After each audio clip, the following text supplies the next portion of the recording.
Nearly 4 decades after Phillip Talio first pleaded guilty comes his appeal. It is the culmination of many years of work, and for Phillip, over 37 years since his conviction.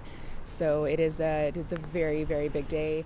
Back in 1983, 17-year-old Talio was charged with the death and sexual assault of his 22-month-old cousin, Delavina Mack. He pleaded guilty to second-degree murder, but since then, he's maintained his innocence. Just over a decade ago, Talio's case caught the attention of a group of law students at UBC who were focused on instances where there may have been a wrongful conviction. One of those students is now spearheading his appeal.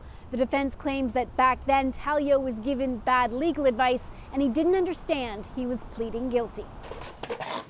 His team says they will introduce DNA evidence which they believe shows others could have committed the crime. It's quite unusual to have a case come back before the courts after 4 decades. This lawyer, who's not working on the case, says investigations are not always exhaustive. New evidence does get discovered, new witnesses do come forward that weren't spoken to at the time, and whether or not that evidence will carry the day in this particular case will be up to the court. Family members of Mack were in court today as the Crown argued that Talio had the intellectual capacity to know what it meant to plead guilty back then. But his supporters say this appeal is a long time coming. He's doing good. Says the truth is finally going to come out. The hearing is expected to last a month, and it will be up to the court to decide whether his conviction was justice or the miscarriage of it.